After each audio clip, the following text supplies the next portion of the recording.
할렐루야. 귀하고 복된 주일, 하나님 앞에 우리를 불러 모아주시고 하나님을 예배하게 하신 살아계신 하나님을 찬양합니다.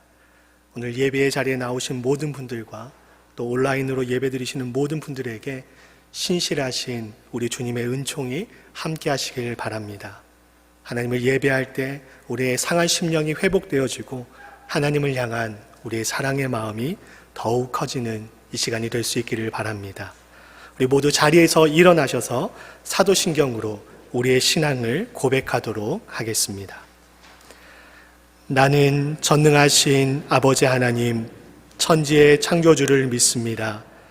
나는 그의 유일하신 아들, 우리 주 예수 그리스도를 믿습니다.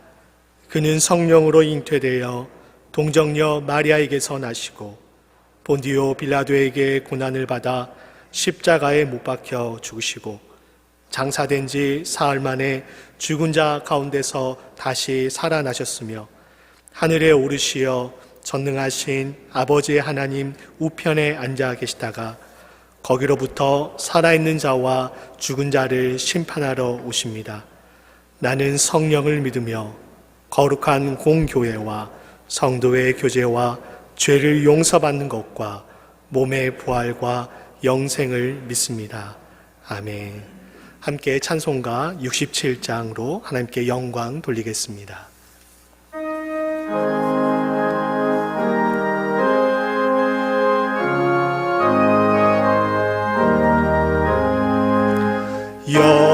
영광의 왕께 다 경배하며 그 크신 사랑 늘 찬송하라. 예부터 영원히 참방되시니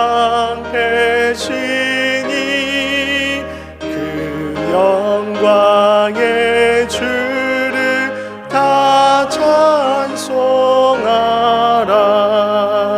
질그릇같이 연약한 인생 주 의지하여 늘 강건하리. 온 백성 지으신 만왕이시니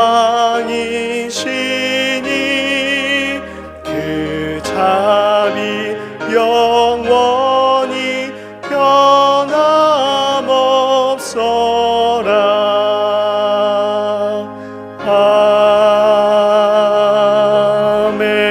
아멘.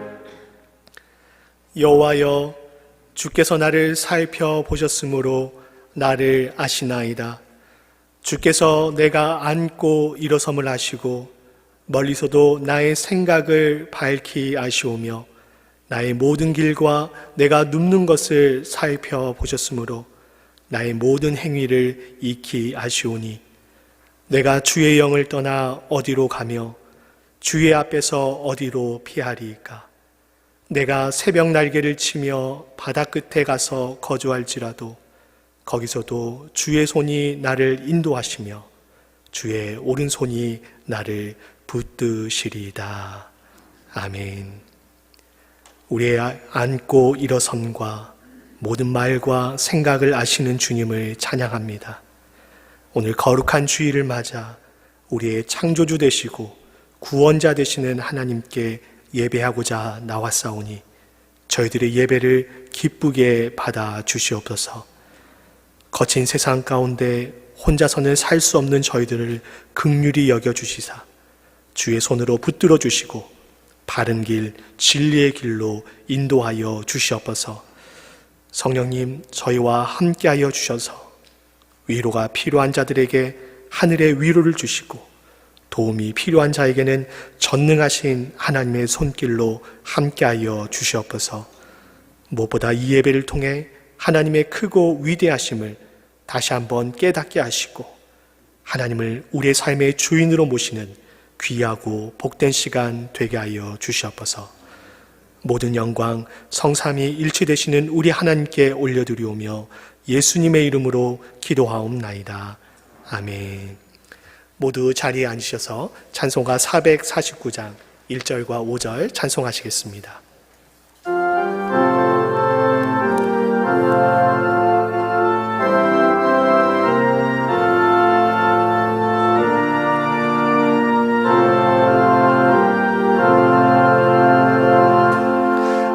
예수 따라가며 복음 순종하며 우리 행하기 원하겠네.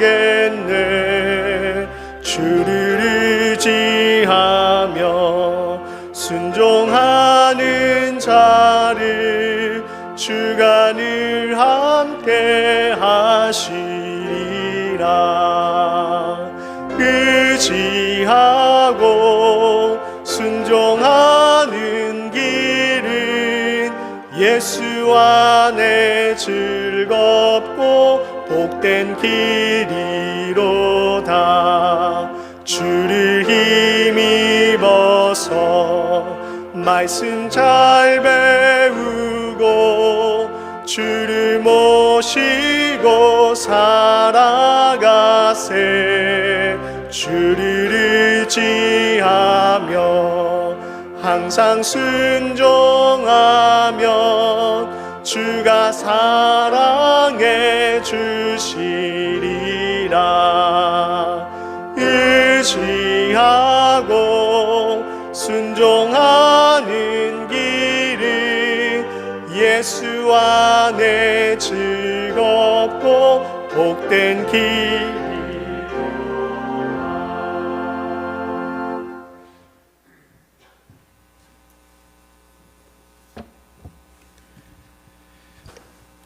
하나님, 이 아름다운 세상을 창조하시고 주관하시는 전능의 하나님 아버지께 이 시간 감사와 찬양과 영광을 올려드립니다. 부족한 저희들을 자녀라 불러주시고 십자가의 보혈로 영원한 생명 주심을 감사드립니다. 우리 성도들이 여러 곳에서 예배를 드리지만 한 마음 한 뜻으로 우리 마음의 중심을 들여 온전한 예배자로서 주님 앞에 서는 시간 되기를 간절히 기도드립니다. 끝이 보이지 않고 있는 코로나 바이러스로 불평함과 두려움 가운데 살아가면서 불평과 불안이 앞서 더 기도하지 않고 깨어있지 못했던 모습을 회개합니다.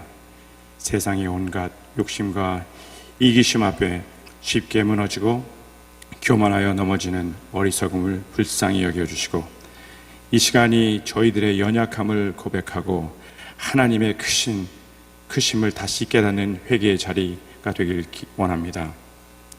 아버지 하나님, 이 결실의 계절에 우리의 삶도 받은 은혜에 합당한 열매들을 맺어가고 있는지 돌아보게 하시고 그동안 뿌려진 말씀의 씨앗들이 공동체에서 또 우리 삶 속의 모든 영역에서 무럭무럭 자랄 수 있도록 성령님께서 도우셔서 그 무르익은 열매들로 인하여 기뻐하며 감사가 넘치게 하옵소서.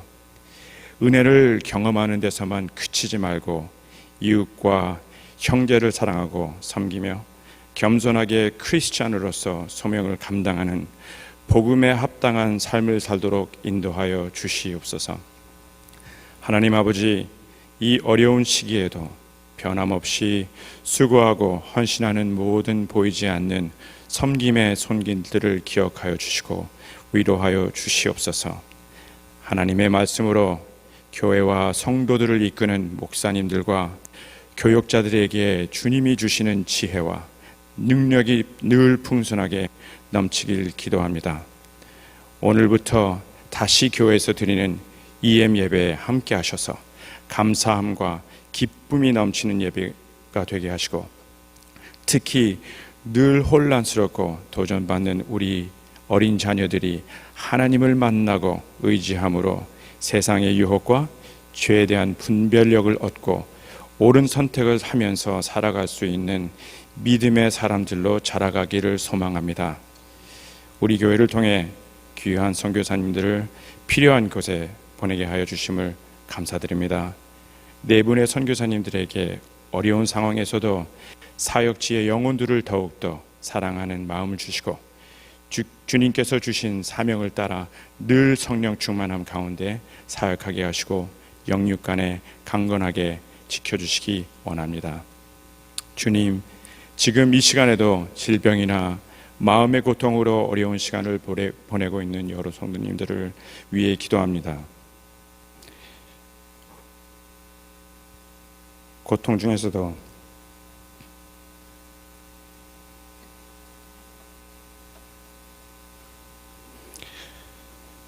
늘 동행하여 주시는 주님을 만나게 하여 주시고 주님만 의지하여 마음의 평안을 얻게 하시며 치유함의 소망을 잃지 않도록 함께하여 주시옵소서. 상록회 어르신들의 안전과 건강을 늘 지켜주시고 주님의 은혜만이 은혜 안에 천국의 소망과 기쁨을 누리며 살아가도록 성령님 항상 함께하여 주시옵소서. 오늘 생명의 말씀을 선포하시는 장성훈 목사님 권능의 손으로 붙잡아 주시고 저희들은 이 시간 마음과 귀를 열어 주님의 살아있는 말씀으로 변화되어 하나님 나라를 이 땅에 세워가는데 귀하게 쓰임받는 믿음의 공동체가 되기를 소망합니다. 우리의 죄를 사하여 주시고 우리가 마땅히 행할 선한 길을 가르쳐 주시는 우리 주 예수 그리스도 이름으로 간절히 기도드립니다. 아멘.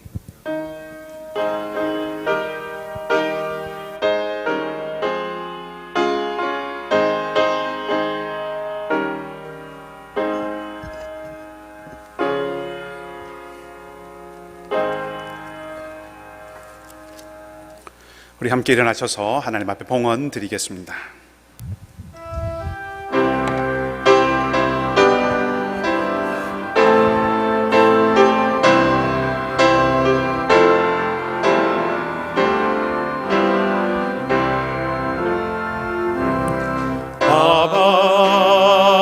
아버지 나를 사랑하시니 나의 모든 것 주께 드려요.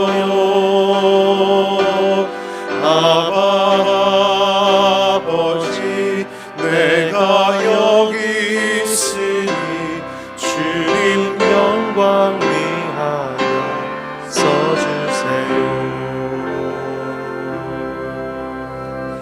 우리를 살피시고 지키시는 하나님 아버지, 날마다 베푸시고 함께 하시는 은혜에 감사를 드립니다. 주시고 또 거두시는 하나님, 모든 만물이 주님께로 와서 주께로 돌아감을 고백하는 믿음으로 이 시간 우리의 마음과 물질을 하나님 앞에 드립니다. 기쁨으로 받으시고 드린 것들이 오직 하나님의 나라와 영광을 위하여 쓰이게 하여 주시옵소서. 물질이 있는 곳에 마음이 있다고 하셨사오니 우리에게 주신 것들을 지혜롭게 사용하며 합당한 곳에 우리의 물질과 마음을 흘려보낼 수 있도록 저희들을 붙들어 주시옵소서. 우리에게 주신 것을 감사하고 또 부족한 모든 것을 채울 것을 소망하며 이 시간 주님 앞에 드립니다. 부족하고 빠듯한 가운데서도 복음과 하나님 나라를 위하여 드린 모든 손길 가운데 때를 따라 돕는 주님의 은혜로 함께하여 주시옵소서. 어려운 시기를 지나고 있는 모든 교우들을 능하신 주님의 팔로 붙들어 주시며 특별히 생명의 마지막 순간들을 주님의 은혜를 구하며 걸어가고 있는 많은 병약한 하나님의 백성들 주님 기억하여 주셔서 그 자리 가운데 주님 소망을 더하여 주시고 하나님 놀라운 회복과 치유의 손길로 주님 역사하여 주시옵소서. 감사를 드립니다. 모든 선한 공급자가 되시는 우리 주님 예수 그리스도 이름으로 기도하옵나이다. 아멘. 자리에 앉으셔도 좋겠습니다.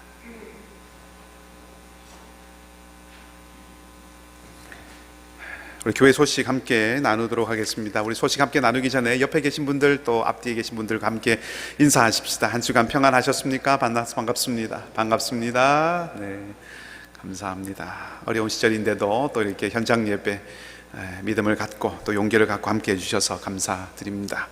우리 주보에 있는 교회 소식 알려드리도록 하겠습니다. 우리 강 집사님 기도하셨지만 참 끝을 알 수 없는 우리 코비드 사태를 지금 지나고 있습니다. 우리 교우들의 안전을 위해서 우리 주일 현장 예배를 우리 1부 또 2부 이렇게 홀수구역, 짝수구역 나누어서 드리고 있습니다. 우리 협력해 주셔서 서로의 안전들 지켜갈 수 있으면 좋겠습니다. 우리 현장 예배, 우리 본당 예배와 관련해서 조금 한 가지 더 말씀을 추가로 드릴 것은 많은 우리 교우들이 좀 궁금해 하시는 것 같아요. 우리가 현장에서 예배를 드리는데 과연 몇 명까지 우리가 함께 모여서 예배 드릴 수 있는가 하는 것에 대해서 좀 궁금해 하시는 분들이 계신 것 같아서 말씀을 드립니다.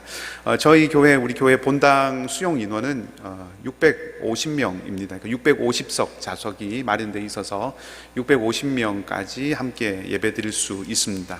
우리 온타리오 주정부에서 지금 허용한 수치가 우리 캐패시티의 30%이기 때문에 계산적으로는 195명이 함께 이 자리에서 예배 드릴 수가 있습니다. 그런데 또 안전을 위해서 우리 사회적 거리 두기를 해야 하기 때문에 2m 간격으로 이렇게 좌석을 자리를 이렇게 배치해 보니까 이 본당에서 함께 동시에 예배 드릴 수 있는 인원이 130명입니다. 그래서 130분이 함께 모여서 예배를 1부에 130 그리고 2부에 130명 이렇게 예배를 드릴 수 있습니다. 실제 지금 우리 현장 예배에 많은 분들이 좀 함께 하고 계신데 1부 예배 때는 한 70여 명 그리고 2부에는 조금 더 많이 오셔서 한 80에서 많게는 한 100여 명 이렇게 교우들 함께 예배 드립니다. 이 숫자가 현재까지로는 우리 전체 본당 수용 인원의 안전을 확보하는 데 문제가 없습니다. 너무 염려하지 않으셔도 되고요. 또 예배 이후에 우리 본당 그리고 또 주변의 부속 건물들 우리 안수 집사님들 중심으로 해서 계속 방역하고 있습니다. 우리 교우들 안전한 가운데 예배 드릴 수 있도록 교회가 힘쓰고 있으니까 또 기억해 주시고 또 함께 또 방역하는 데 쓰시는 분들을 위해서 격려하시고 또 그렇게 기도해 주시면 감사하겠습니다. 예배당에 이렇게 우리 본당에 들어오실 때 어떻게 하셔야 되는지 주부에 계속 안내가 나가고 있습니다.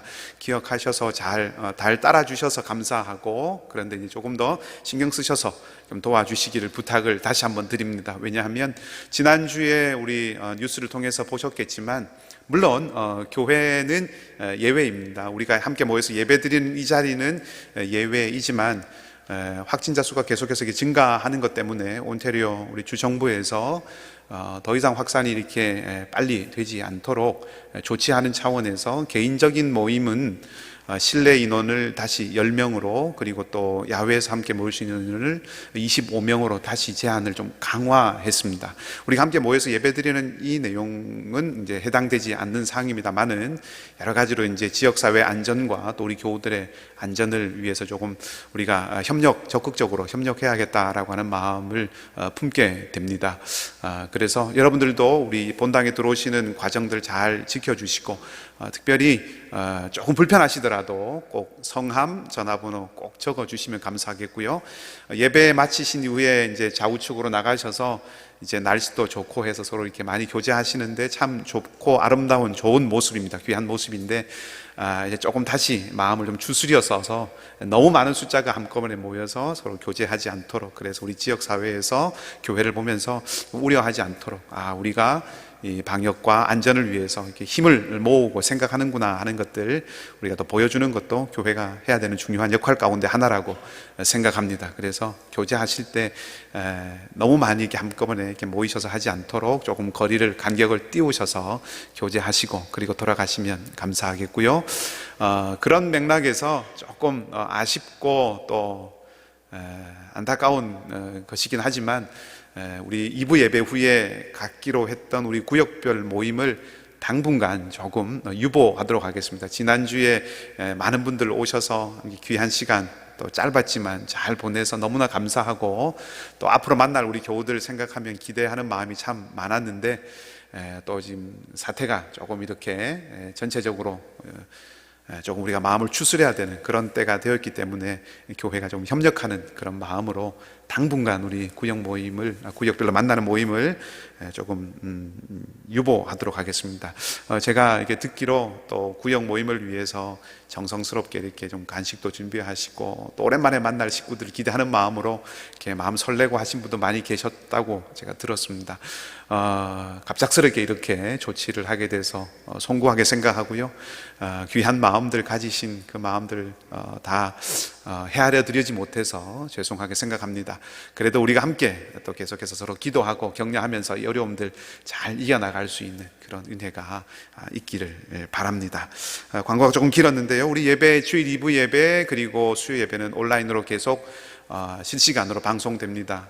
이 시간도 함께 동참하고 있는 우리 교우들, 교회를 위해서 또 함께 마음을 모아주시고 계속 기도해 주시면 감사하겠고요. 현장 예배가 우리 강 집사님 기도하신 것처럼 오늘부터 우리 EM 영어권도 현장 예배를 드리게 되었습니다. 12시 45분에 교회 체육관에서 드립니다. 안전한 가운데 예배 잘 드려지고 또 예배를 통해서 또 신앙의 귀한 모임들을 통해서 우리 2세들 또 우리 다음 세대가 하나님 나라의 가치를 품고 이 세상을 잘 살아갈 수 있는 그런 귀한 믿음의 공동체가 되도록 계속해서 기도해 주시면 감사하겠습니다. 런치박스 도네이션 받는 거 기억하셔서 협력해 주시기를 바라고요. 내일 우리 온라인으로 우리 캐나다 동노회 정기노회가 모입니다. 참석하신 우리 목사님들, 장로님들 위해서 기도해 주시고, 노회가 또 이번 모임을 통해서 또 우리 교회가 이 어려울 때에 어떻게 나아가야 할 것인가 하는 것들 잘 논의하고 결정할 수 있는 그런 모임이 되도록 여러분 기억나시면 기도해 주시기 바랍니다. 다음 주일 2부 예배 후에 12시 45분에 우리 이글스필드 동산에서 추석 맞이 성묘 예배 드려집니다. 우리 예년에 참석했던 인원들을 살펴보니까 우리가 함께 모여서 예배 드려도 뭐 주정부의 방역 조치나 이런 부분들에 그렇게 훼손되는 일이 아니라고 판단했습니다. 그리고 또 함께 가족들 모여서 위로하고 또 격려하는 시간 필요하다고 생각해서 성묘 예배 드려집니다. 기억하셔서 함께 동참하시고요. 다만 예년과는 좀 다르게 간식이나 음식 나누는 교제하는 시간은 자제하도록 그렇게 하겠습니다. 정기당회 다음 주일 성묘 예배 후에 있습니다. 우리 당회, 우리 장로님들 위해서 많이 애쓰시는데 여러분 많이 기도해 주시고 격려해 주시고 또 우리 장로님들 당회 기억해 주시면 감사하겠습니다. 오늘 예배에 방문하신 분들 계십니다. 우리 교회 협력 선교사님은 우리 후원하고 함께 마음을 모으고 있는 우리 김봉국 선교사님, 박미영 선교사님 가정 오셨습니다. 우리 가족 다 오셨는데 잠깐 자리에서 나시면 우리 함께 힘차게 격려하고 감사합니다. 귀한 사역 잘 감당하실 수 있도록 계속해서 기도해 주시고요. 우리 아마 선교사님 제가 듣기로 이제 곧 태국으로 다시 이제 돌아가십니다. 어려운 가운데서 사역하실 때 건강하시고 또 사역에 큰 열매 있도록 우리 계속 마음을 모아 주시면 감사하겠습니다. 또 방문하신 분 계십니다. 제가 섬기던 교회에서 오셨네요. 우리 이재연 자매님, 김미연 자매님 오셨습니다. 잠깐 자리에서 혹시 어디 계신지 오셨습니다. 인사하시면 고맙습니다. 감사합니다. 고맙습니다. 다른 광고들 우리 주보 참조해 주시면 되겠습니다. 기도하겠습니다. 말씀으로 세상을 창조하시고 섭리하시는 하나님, 이 시간 그 말씀 앞에 고개 숙였습니다. 우리 각 사람의 심령에 주님의 영으로 조명하여 주시사 겸손한 심정, 순전한 마음, 사모하는 심령으로 오직 주님의 음성을 구하게 하여 주시옵소서. 읽고 들을 때에 깨닫고 이해하며 결단하고 순종하는 역사가 나타나게 하시기를 간절히 바라며 우리 주님 예수 그리스도 이름으로 기도하옵나이다. 아멘. 오늘 이 아침에 우리에게 주신 하나님 말씀은 신약 성경입니다. 요한복음 6장 1절에서 15절까지 말씀입니다. 요한복음 6장 1절에서 15절까지 말씀입니다.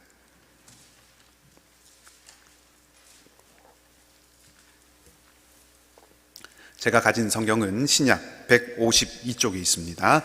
요한복음 6장 1절에서 15절까지 말씀입니다. 한 절씩 교독을 하겠고요. 제가 먼저 읽고 마지막 15절은 같이 읽도록 하겠습니다. 그 후에 예수께서 디베랴의 갈릴리 바다 건너편으로 가시매 큰 무리가 따르니 이는 병자들에게 행하시는 표적을 보았음이러라. 예수께서 산에 오르사 제자들과 함께 거기 앉으시니 마침 유대인의 명절인 유월절이 가까운지라. 예수께서 눈을 들어 큰 무리가 자기에게로 오는 것을 보시고 빌립에게 이르시되 우리가 어디서 떡을 사서 이 사람들을 먹이겠느냐 하시니 이렇게 말씀하심은 친히 어떻게 하실지를 아시고 빌립을 시험하고자 하심이라. 빌립이 대답하되 각 사람으로 조금씩 받게 할지라도 200데나리온의 떡이 부족하리이다. 제자 중 하나 곧 시몬 베드로의 형제 안드레가 예수께 여짜오되 여기 한 아이가 있어 보리떡 5개와 물고기 2마리를 가지고 있나이다. 그러나 그것이 이 많은 사람에게 얼마나 되겠사옵나이까?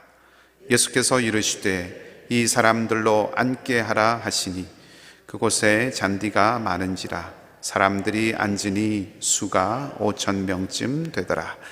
예수께서 떡을 가져 축사하신 후에 앉아있는 자들에게 나누어 주시고 물고기도 그렇게 그들의 원대로 주시니라.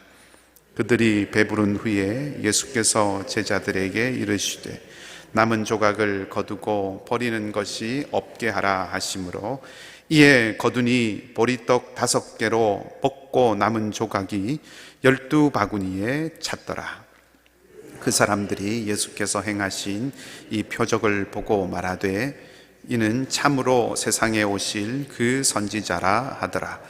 그러므로 예수께서 그들이 와서 자기를 억지로 붙들어 임금으로 삼으려는 줄 아시고 다시 혼자 산으로 떠나가시니라. 아멘. 할렐루야.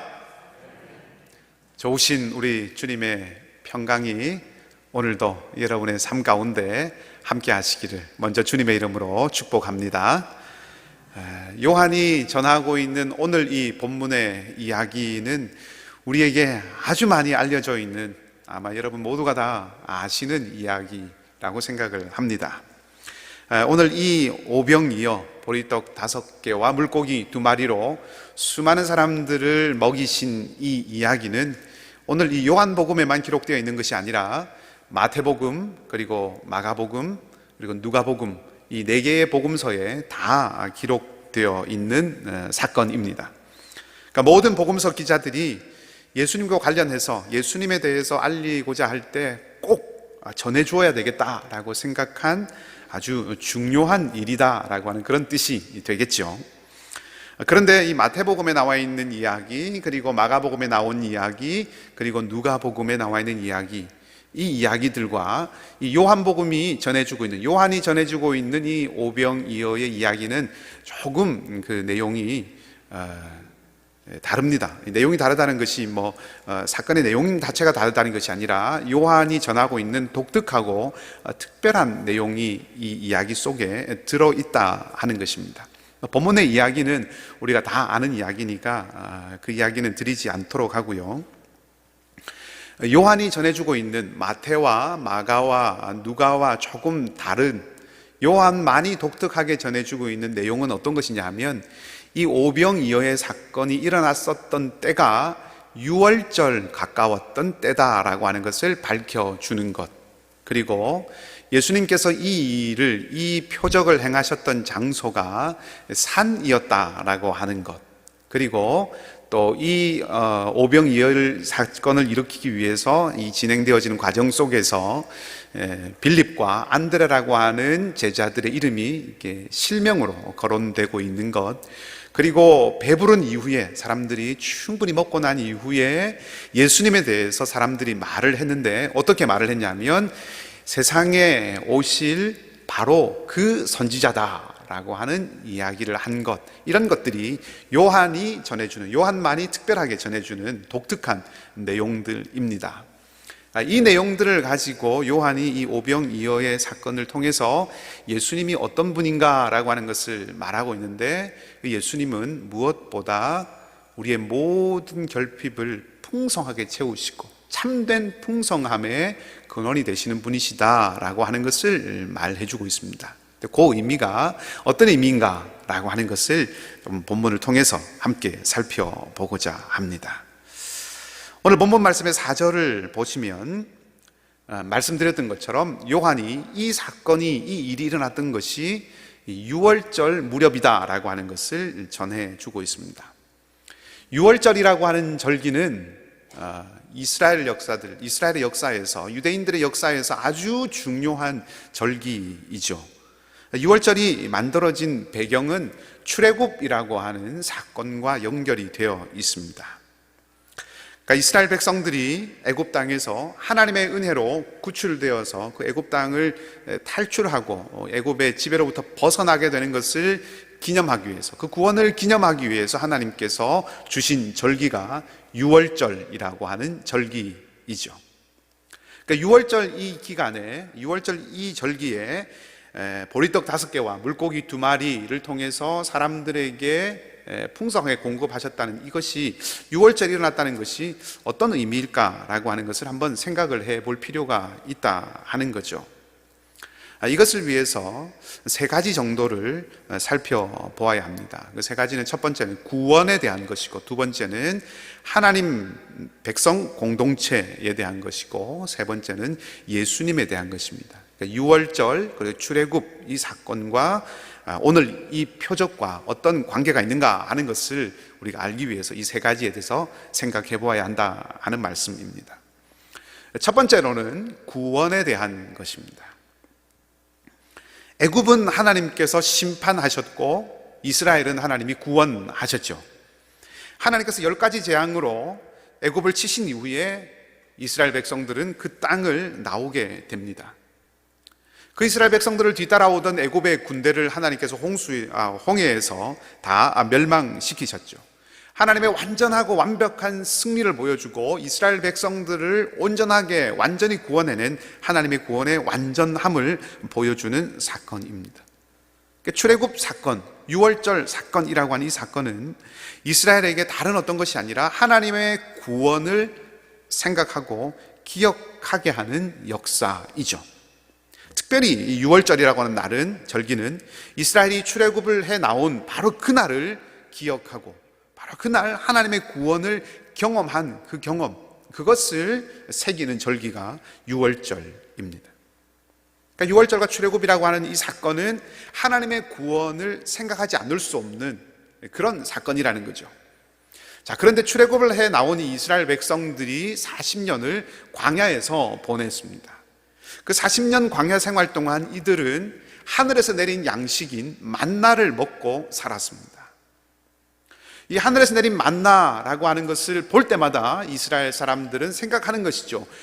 우리에게 양식을, 먹을 것을 주시는 분은 하나님, 우리의 생명을 연장시키고 우리의 생명의 주인은 하나님이시다라고 하는 것을 기억하게 됩니다.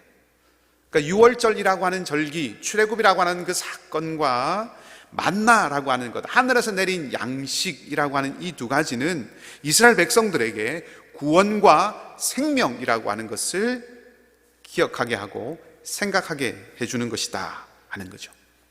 그러니 오늘 이 본문에 나와 있는 보리떡 5개와 물고기 2마리로 사람들을 먹이신 이 사건, 하늘의 양식으로 사람들을 먹이신 이 사건, 그리고 이 사건이 유월절에 있었다라고 하는 이것은 예수 그리스도 안에서 풍성한 구원의 역사가 이루어졌다라고 하는 것을 말해주는 그런 사건이라는 겁니다.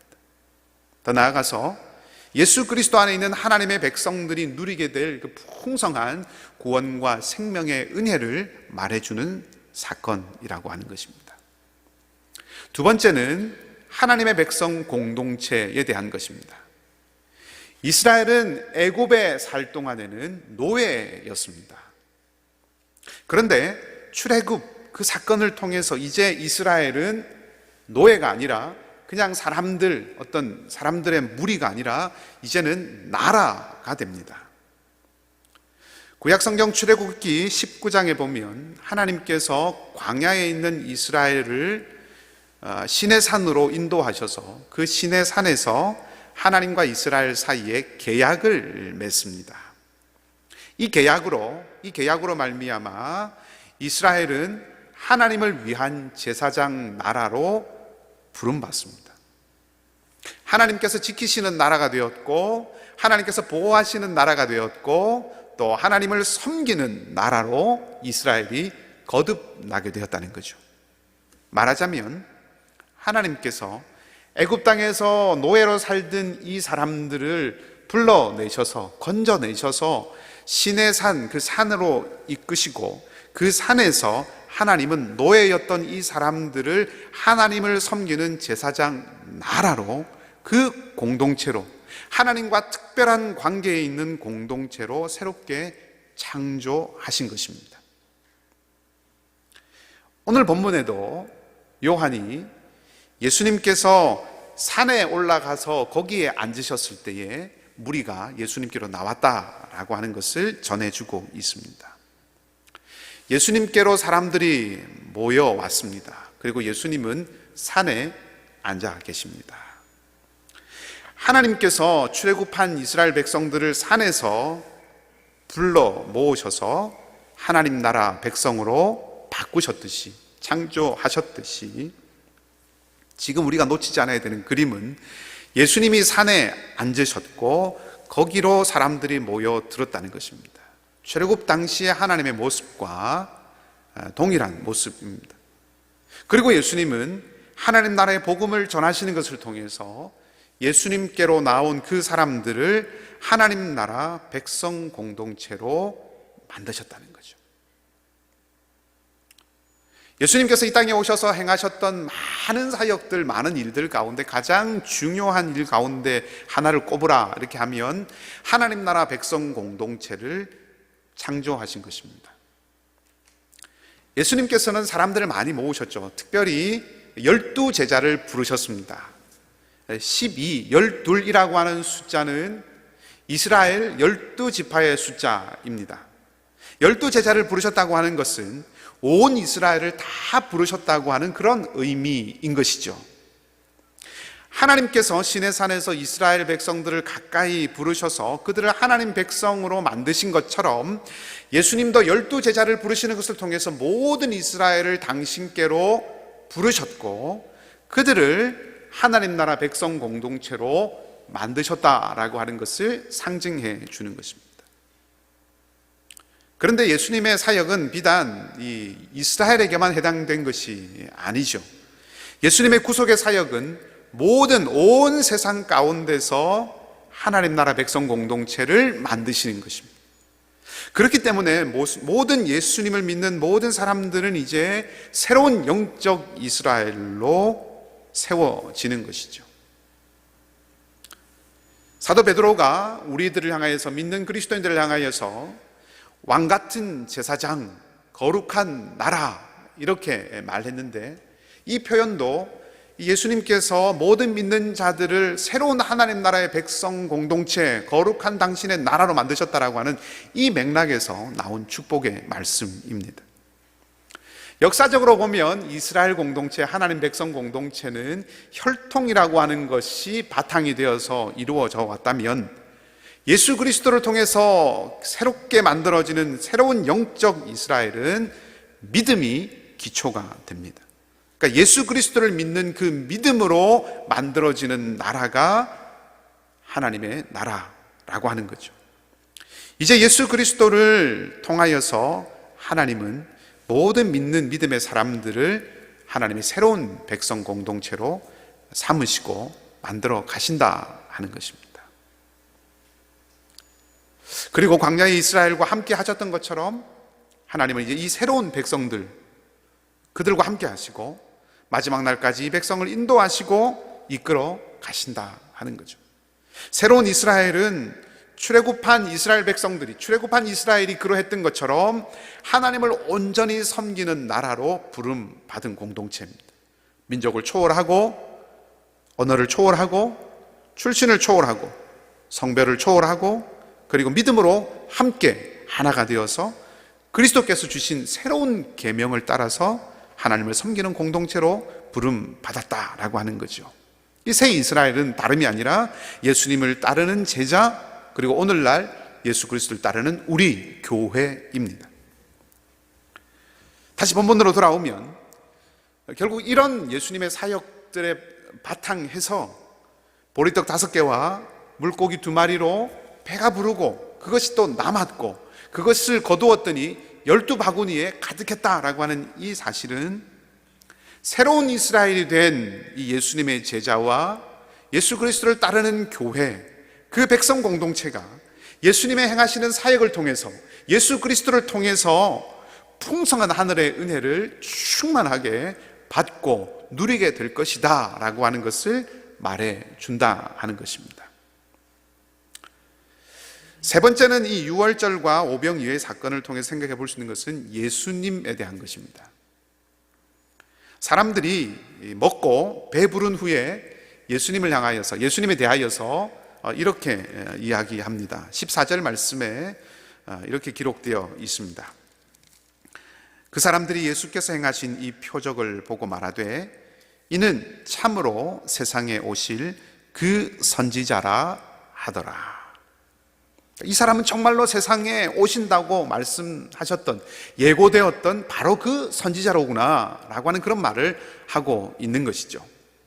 여기서 세상에 오실 그 선지자라고 하는 이 말은 사실 구약 성경 신명기에 나오는 말입니다. 신명기 18장에 나오는 말입니다. 거기 말씀을 읽어보면 하나님께서 모세에게 이런 말씀을 하십니다. 너와 같은 선지자를 내가 세우겠다라고 말합니다. 모세가 어떤 사람이었습니까? 모세는 어떤 일을 했습니까? 모세는 하나님께서 구해내시기로 작정하셨던 그 이스라엘 백성들을 애굽에서 이끌어냈던 사람이죠. 물론 하나님이 하셨지만 하나님의 그 인도하심을 따라서 모세가 그 백성들을 이끌어냈습니다. 그리고 광야길을 인도해 갔습니다. 그리고 그 광야길에서 시내산에 이스라엘 백성들이 모였을 때 하나님과 이스라엘 백성들이 서로 계약을 맺을 수 있도록 그 사이에서 중재자의 역할을 했던 것이 모세이죠. 그리고 하나님의 그 언약의 말씀인 율법을 이스라엘 백성들에게 전해 주었던 사람이 모세입니다. 그래서 그 모세가 광야로 이스라엘 백성들을 이끌고 인도해서 앞으로 나아갈 때, 그때 이스라엘은 하늘에서 내린 양식 만나를 먹었습니다. 이 일들을 했던 사람이 모세이고, 하나님은 바로 그 모세에게 너와 같은 선지자를 내가 네 백성 가운데 세우겠다라고 그렇게 말씀을 하셨다는 거죠. 유대인들은, 지금 예수님과 함께하고 있는 이 유대인들은 지금 일어나고 있는 자기들이 경험했던 이 사건, 마치 자기들의 조상들이 광야에서 하늘에서 내린 양식 만나를 먹었던 것처럼, 그리고 또 산에서 이 떡을 먹는 이 사건들을 경험하면서 모세를 생각했을 것입니다. 하늘에서 내린 양식을 먹이고 율법을 주었던 모세처럼 하늘에서 내린 양식을 받고 하나님 나라의 복음, 새 계명을 주시는 그 예수님의 모습을 보면서 모세에게 하나님께서 하셨던 말씀, 너와 같은 선지자, 바로 그 선지자를 보내겠다 했던 그 말씀을 이 유대인들은 기억하고 떠올렸을 것이다 하는 거죠. 그래서 예수님을 향하여서 말하기를 참으로 세상에 오실 그 선지자다, 이렇게 말했던 것입니다. 예수님 어떤 분이십니까? 정말 모세와 같은 선지자이고 참된 왕이시죠. 이 사건 이후에, 이 오병이어의 사건 이후에 6장의 말씀을 쭉 읽어가면 예수님은 당신이 어떤 분이신가 라고 하는 것을 밝혀주십니다. 당신은 생명의 떡이시고 자신을 믿는 모든 사람들의 영생을 위해서 살과 피를 주시는 분으로 자신을 소개하고 계십니다. 곧 그 백성을 살리시기 위해서 자기의 전부를 주시는 분으로 당신을 소개하십니다.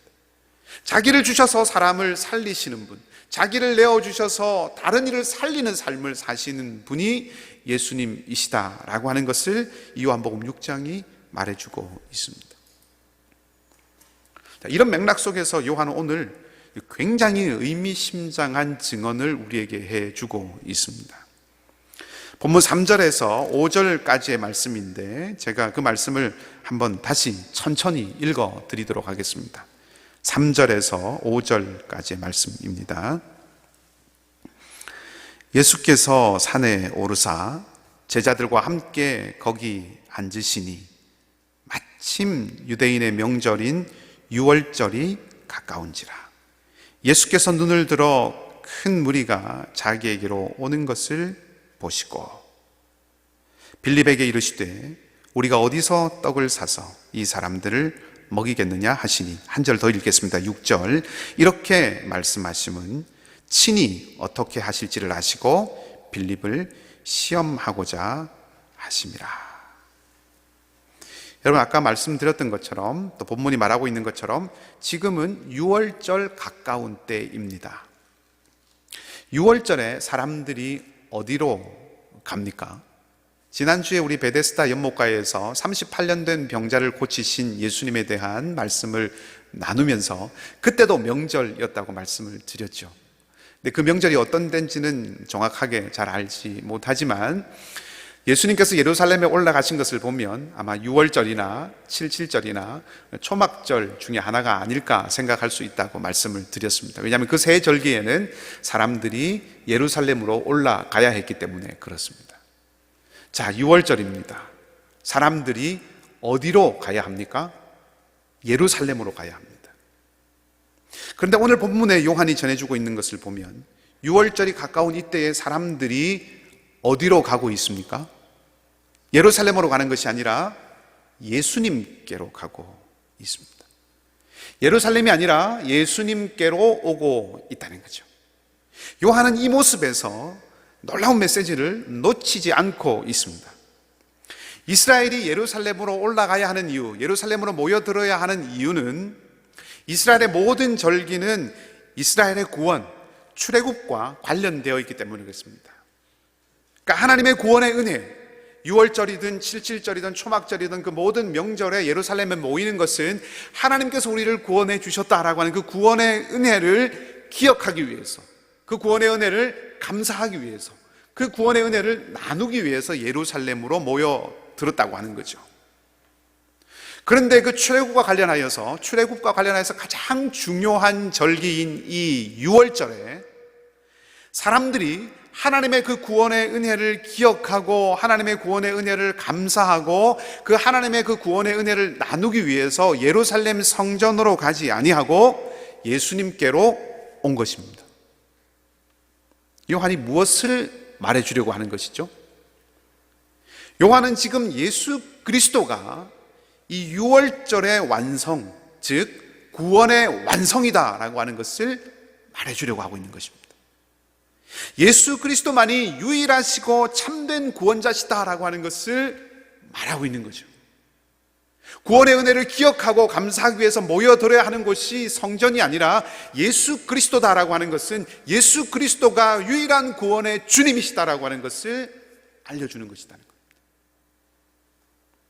우리 아동바이들이 이번 여름 성경학교에서 암송하기도 했지만 예수님께서 당신이 어떤 분이신가라고 하는 것을 직접 말씀하신 것들이 요한복음에 많이 나와 있습니다. 요한복음 14장 6절 말씀에서 예수님이 무엇이라고 말씀하셨습니까? 내가 곧 길이요 진리요 생명이니 나로 말미암지 않고는 아버지께로 올 자가 없습니다.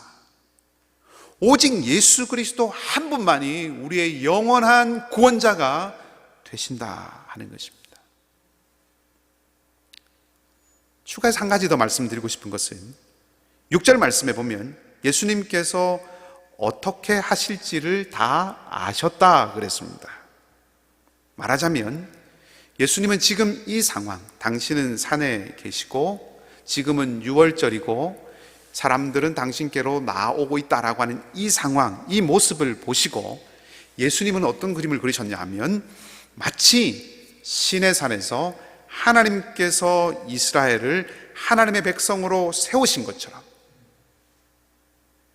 그래서 출애굽 그 사건을 통해서 하나님 이스라엘, 하나님과 이스라엘이 관계를 맺어서 하나님 이스라엘이라고 하는 이 관계를 만드신 것처럼 지금 예수님은 이 자리에서 무엇을 만드냐 하면 예수님 유대인이라고 하는 이 모습을 만들고 계시다는 것입니다.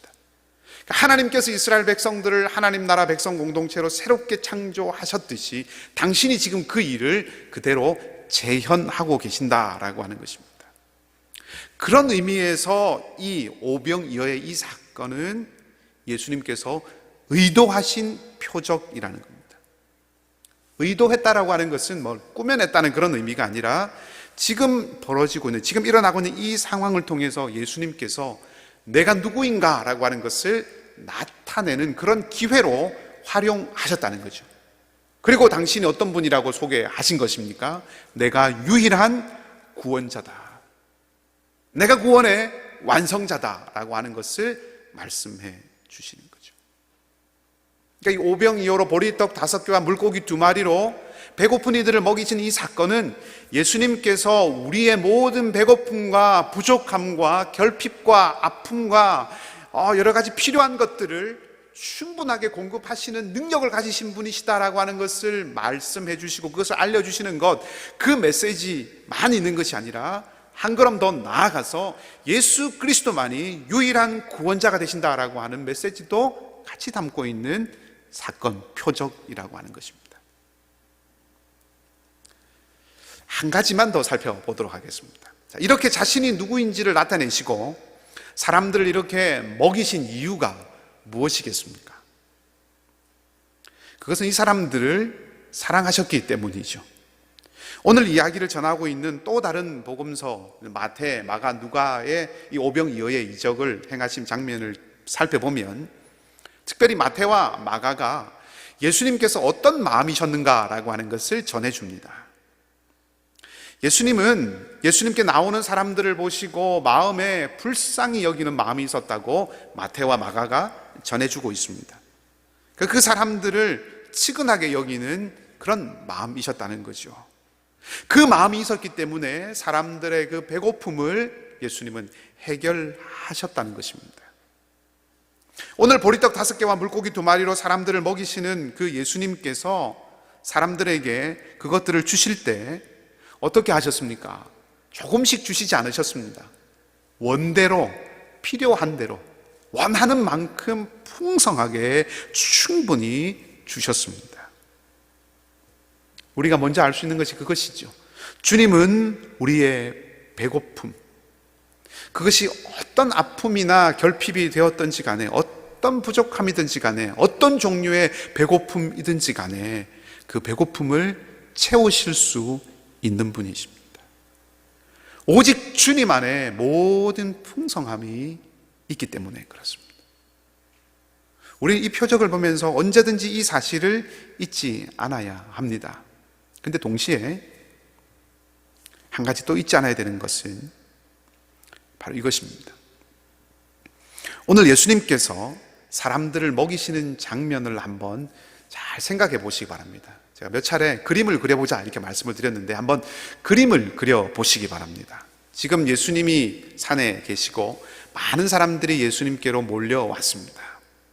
자, 그 장면에서 예수님께서 사람들에게 어떻게 하셨습니까? 오늘 본문을 보면 사람들로 앉게 하라 그랬습니다. 사람들을 자리에 앉히십니다. 오늘 본문의 말씀에 10절에 사람들로 앉게 하라 하는 그 부분에 여러분 성경에도 다 나와 있지만 성경 아랫부분에 보면 조그마한 글씨로 앉는다라고 하는 것에 대해서 해설을 달아놓았는데 이렇게 달았습니다.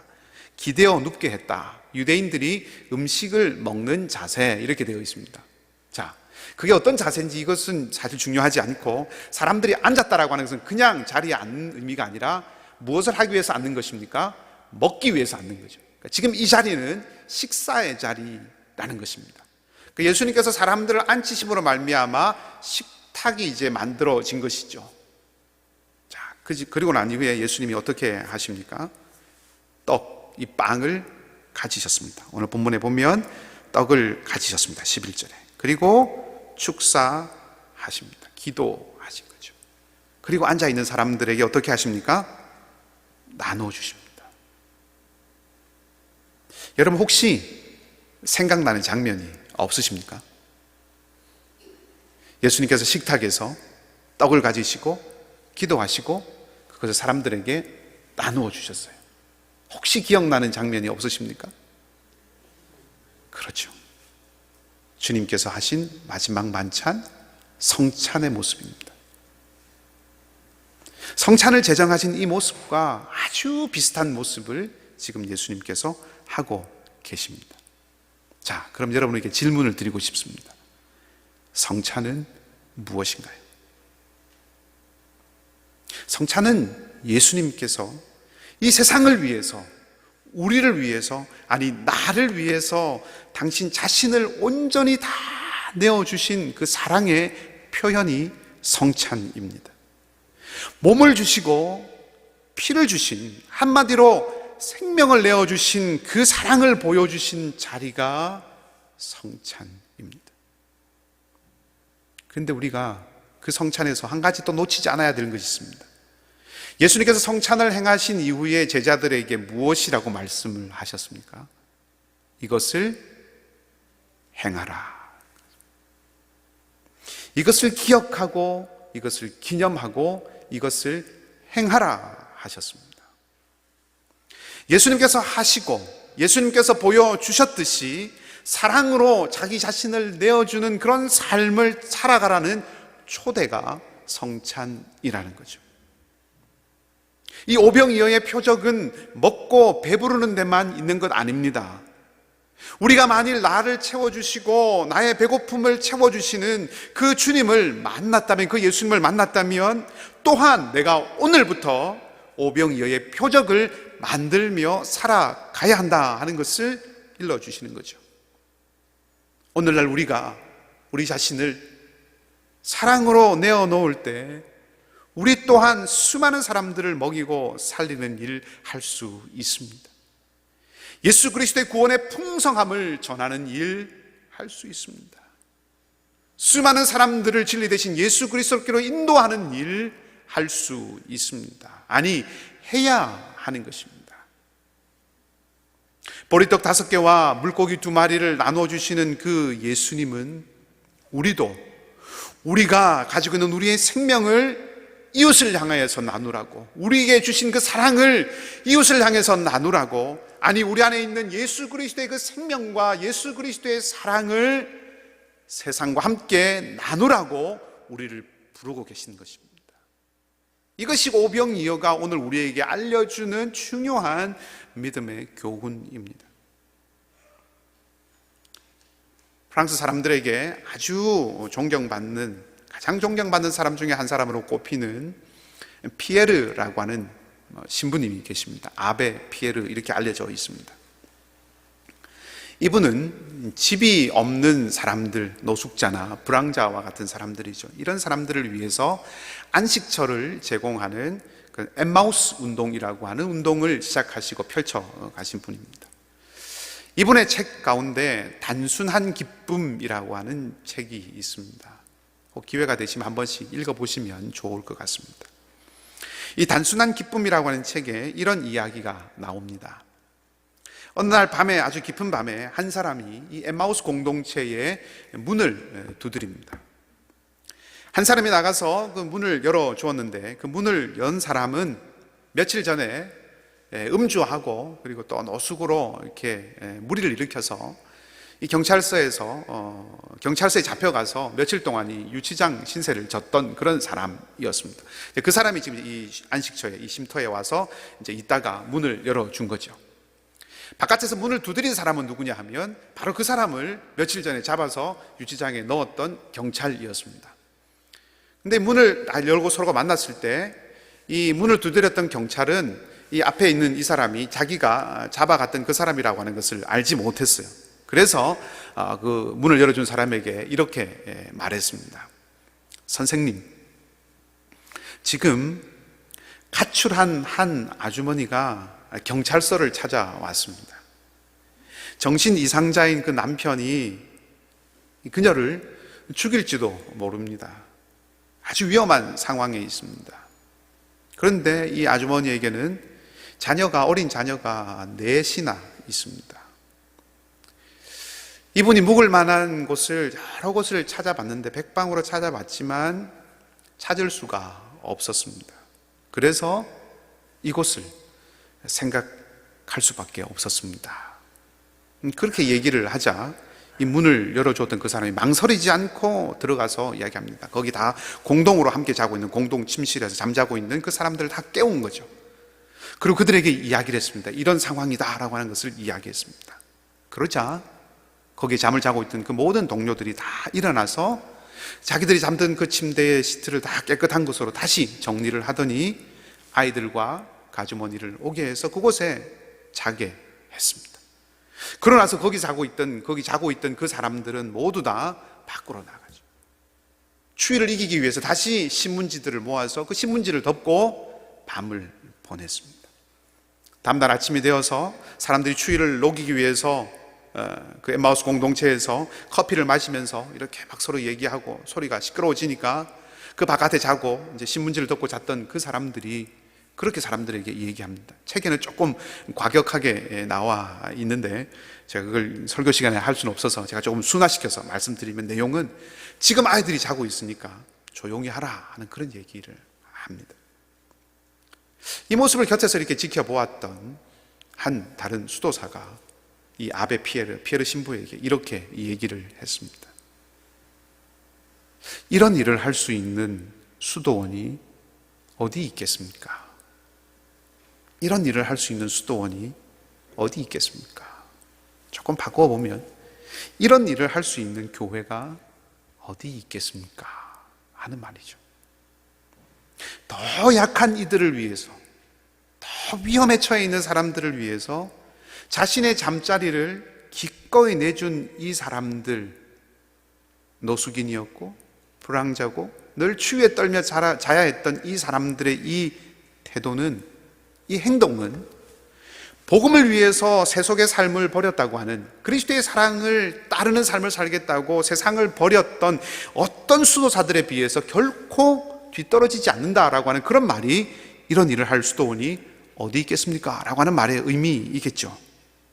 아니, 어쩌면 어떤 면에서 실천하는 이 사람들의 이 사랑이야말로 무엇과도 비교할 수 없는 최고의 것이다 라고 하는 것을 말하는 그런 말일 것입니다. 이 사람들이 자기들의 잠자리를 내주고 다시 신문지를 덮고 자려고 했던 이 마음이 무슨 마음입니까? 그것이 사랑이죠. 그리스도의 사랑으로, 하나님의 사랑으로 집이 없는 이들을 보듬어준 그 아베 피에르와 그 동료 사역자들의 그 따뜻함, 그 하나님의 사랑을 품은 그 사람들의 따뜻함이 바로 이 노숙자요 불황자들인 이 사람들의 마음까지 바꾸어서 사랑의 사람으로 세워가게 되었다라고 하는 것입니다. 말씀을 정리하겠습니다. 사랑하는 우리 이글스필드 가족 여러분, 우리의 형편이 어떠하든지, 우리의 배고픔이 무엇이든지, 우리에게는 우리를 배부르게 먹이실 수 있는, 우리의 모든 문제를 해결하실 수 있는 보리떡 5개와 물고기 2마리로 수많은 사람들을 먹인 그 표적을 행하신 바로 그 주님이 우리와 함께 계심을 잊지 마시기 바랍니다. 주님의 그 사랑이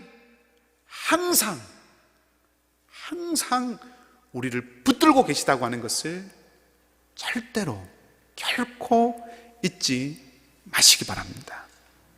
그리고 우리가 어디에 있든지, 우리가 서 있는 자리가 어디든지, 우리가 사는 곳이 어디든지 우리 안에 계신 그 주님의 사랑을 나누며 전하며 그렇게 살아가십시다. 그리하여서 우리 교회를 통하여서, 아니 우리의 삶을 통하여서 우리 이웃 가운데, 열방 가운데, 아니 우리 교회 가운데, 우리 교우들 가운데, 우리의 가족 가운데 오늘의 보리떡 5개와 물고기 2마리의 표적을 우리가 만들면서 그렇게 살아가십시다. 그렇게 함으로, 우리 안에 있는 사랑을 나눔으로 우리를 통하여서 12바구니 가득한 그 은혜가 넘치고 흘러가는 복이 여러분의 가정, 우리 공동체, 또 이 지역사회, 또 열방 가운데 넘치기를 주님의 이름으로 간절히 축복합니다. 기도하겠습니다. 자비로우신 하나님, 갈급하고 줄인 마음으로 주 앞에 나온 이들을 풍성하게 먹이시는 주님의 능력과 사랑을 기억합니다. 우리 삶에 갈급하고 줄인 자리자리마다 주님의 선하신 손길로 함께 하셔서 채우시고 입히시고 먹이시고 인도하시는 은혜를 날마다 경험하게 하여 주시옵소서. 어떤 상황과 형편에 있다고 할지라도 오직 구원의 주님 안에 머물 줄 아는 지혜로운 마음을 잃지 않게 도와 주시옵소서. 하나님, 또한 기억하기 원합니다. 살아가기 원합니다. 보리떡 5개와 물고기 2마리로 먹이셨던 그 주님처럼 우리 또한 연약한 이들을 먹이고 복음의 주인 이들에게 하늘 양식을 먹이며 하나님의 사랑을 나누는 삶을 계속적으로 살아가게 하여 주시옵소서. 우리의 마음이 주님 닮은 마음이 되게 하셔서 날마다의 삶에서 오늘의 오병이어의 표적을 보이는 은혜가 있게 하여 주시옵소서. 약하고 고달픈 자리가 있습니다. 하나님의 구원의 은혜를 구하는 눈물의 자리들이 있습니다. 주님, 그 약함 가운데 주님이 강함이 되어주시고 그 고달픔 가운데 주님이 소망이 되어주시며 꺼져가는 생명의 심지를 주님께서 다시 붙여주시고 일으켜 세워주시며 그 무릎이, 그 심령이 강건해질 수 있는 은혜가 있도록 주님 역사하여 주시옵소서. 갈등과 다툼과 상처의 자리가 있습니까? 주님이 평화가 되시고 주님의 평안을 허락하여 주시옵소서. 겁이 들어 어려운 시절들을 지나가고 있습니다. 더욱 힘들어지고 팍팍해지는 그런 소식들 가운데 우리의 삶과 마음이 무너지지 않도록 주님 붙들어 주시옵소서. 상록회 우리 어르신들과 사랑하는 어린 자녀들을 주님의 품에 품으시고 견고한 주님의 손에 항상 있게 하여 주시옵소서. 감사를 드리며 우리 주님 예수 그리스도 이름으로 기도하옵나이다. 아멘. 우리 다 같이 일어나셔서 마지막 찬양, 우리 135장 찬송 함께 부르시겠습니다. 늘 우리와 함께 하시는 주님, 우리에게 오병이의 놀라운 이적을 행하시고 우리를 그 사랑의 삶으로 부르시는 주님을 기억하며 함께 찬양하겠습니다.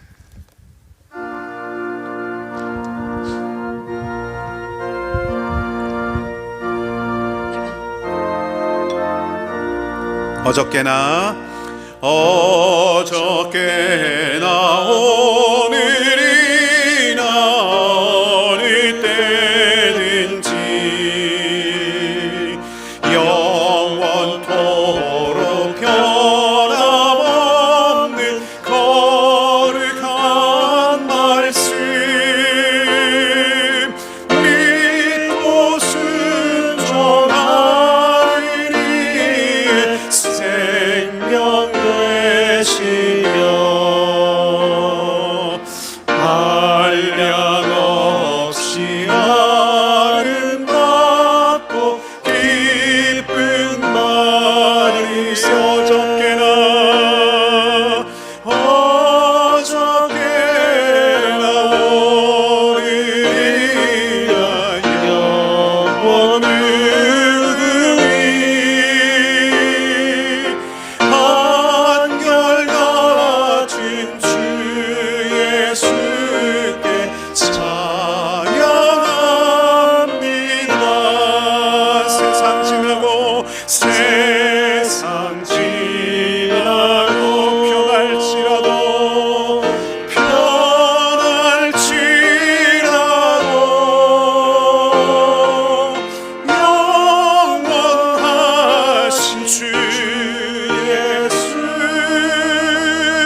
주님 예수 그리스도의 한없는 은혜와 하나님 우리 아버지의 무한하신 사랑하심과 보혜사 성령님의 위로하시며 치유하시며 교통케 하심이 오병이어의 은혜를 누리고 이 오병이어의 은혜를 나누며 살아가기를 소망하는 이 자리에 모인 주의 백성들과 온라인으로 각자의 처소에서 예배드리는 모든 교우들 위해 그 가정과 일터와 기도의 제목 위에 여러 가지 삶의 어려움 가운데 있는 이들과 특별히 환우들과 사랑하는 우리 자녀들과 영어권 공동체와 상록회 어르신들과 우리 자녀들이 살아갈 모든 미래 위에 또한 선교사님들과 그 사역의 현장과 한 주간의 우리의 모든 삶 가운데 이제로부터 영원토록 함께 하옵시기를 간절히 축원하옵나이다.